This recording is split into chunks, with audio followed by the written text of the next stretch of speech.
Hello! Today I'm in Todmorden in the Upper Calder Valley. This market town lies on the historic border of Yorkshire and Lancashire. It's been the birthplace of 2 Nobel Prize winners and is home to the UK's largest community-owned theatre. Welcome to the Todmorden Hippodrome Theatre. The small town of Todmorden flourished during the Industrial Revolution with its cotton mills, and with a rise in living standards and earlier finishing times at work, an evening social life was now made possible. Travelling theatres visited Todmorden as early as the 1850s, erecting their stages on the marketplace or near the station. The town hall was used to stage shows from 1875, and plans for a permanent theatre space for the town kept falling through.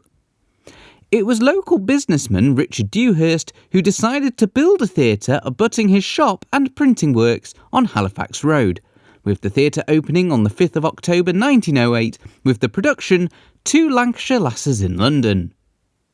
Silent films were often shown prior to performances, as well as during intervals in its early years. And a young Arthur Stanley Jefferson, later known as Stan Laurel, was one of the earliest stars to have performed here. There have been a number of societies associated with the theatre throughout the years, and in the 1950s, with the theatre on the brink of closure due to the changing landscape of culture and technology, 2 of these societies joined forces to save the theatre. In 1956, Todmorden Operatic Society took on the lease of the Hippodrome with the support of Todmorden amateur players who paid rent to the Operatic Society in order to perform their plays on the Hippodrome stage. Some of the members that helped save the theatre in the 1950s are still members of the society today.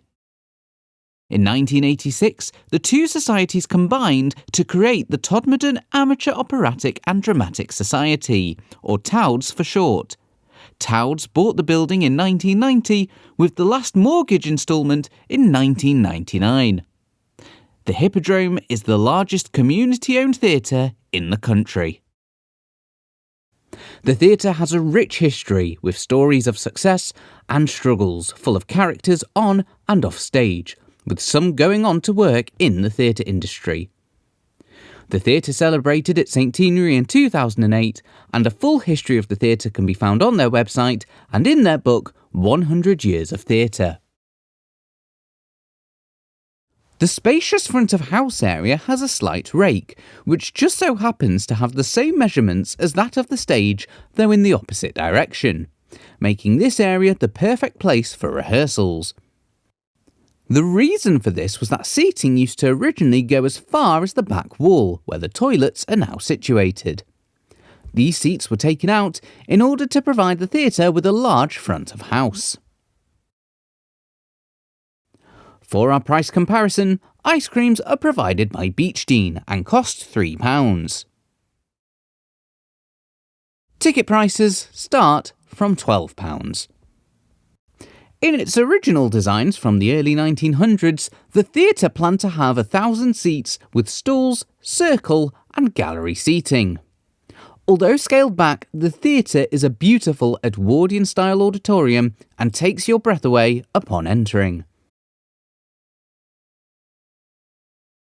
On my day of filming, the theatre was set up for the TAODS and Hippodrome Youth Theatre musical production of Whistle Down the Wind, which includes in its set a manual stage revolve. There's a spacious orchestra pit at the front of the stage. The theatre has a capacity of 485.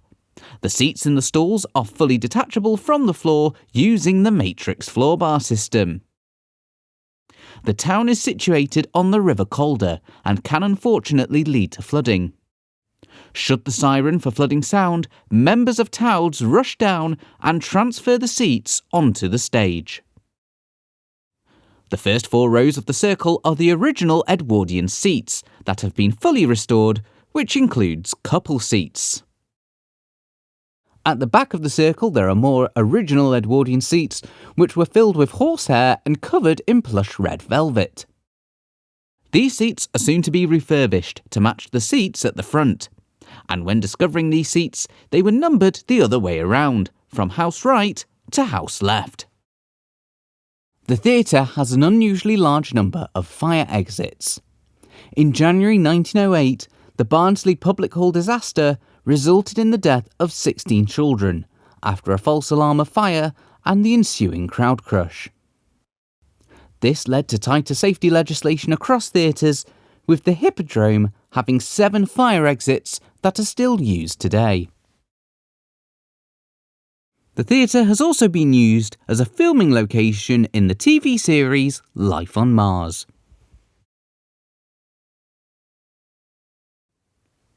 Access to the theatre's flybars are up this original ladder from 1908, which has been reinforced. Backstage, there are 5 dressing rooms situated underneath the stage, with this area doubling up as an underground cross-passage corridor connecting the 2 sides of the stage. There's also a trapdoor on the stage which leads to this area.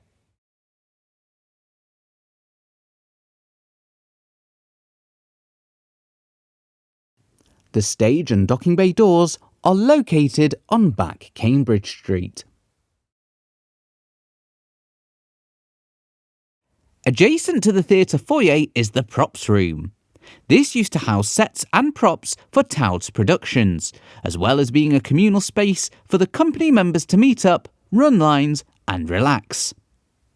There's a bar in the props room, with the wine glasses held up by the original seat handles from the Edwardian seats.